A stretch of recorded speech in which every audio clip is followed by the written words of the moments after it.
9:36 now, and this morning we are remembering Baltimore Colts legend Ordell Braase, the 87-year-old, passing away Monday. You know, right now, Traffic Jam Jimmy is being joined by the former host of the Braase Donovan Show and current Orioles broadcaster, Tom Davis. Good morning, Jimmy.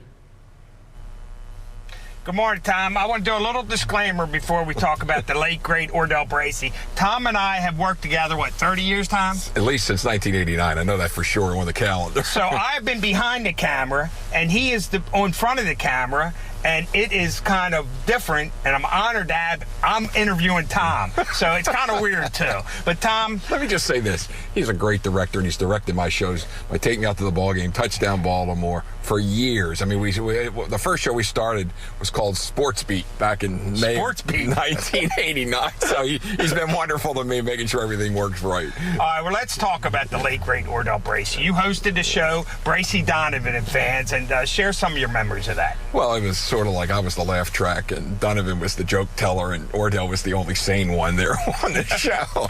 And we actually started it on Fox 45 before Fox became the affiliate, right. But it actually started on WCBM radio in Baltimore at Ordell Brase's Flaming Pit back in 1975. Now, I got to tell you a quick little story about 75. The Colts get off to a 1-4 start. They win 9 games in a row, and they make it to the playoffs and lose to the Steelers in the playoffs.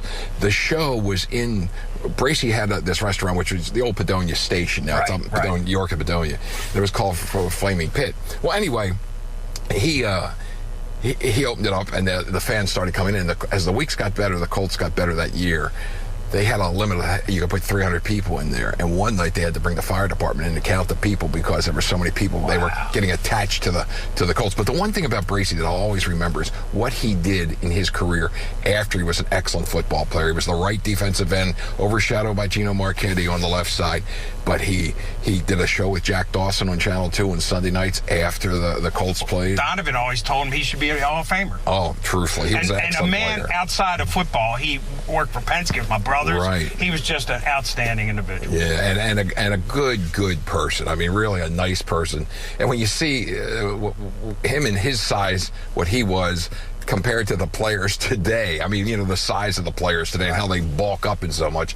But, you know, he did so many things, like, involved in the community, like you said about the Penske leasing, but he also was very big in trying to, you know, do things like, he was on WCBM doing the Colts color in 1970, 71, and 72 with Neil Eskridge was the third guy, and Ted Moore, they brought in from Green Bay to do the games for 3 years, and Braase did those games as an analyst, 70, 71, 72. He did a lot of things in the community after he retired. This is when I yell you and say, time's up. All right, I got to have you back, and we're going to talk baseball. Whatever you want, Jimmy. All right, I'll throw it back to you guys, and Tom's going to rejoin me. Tomorrow is opening day. You believe that already? Back to you guys.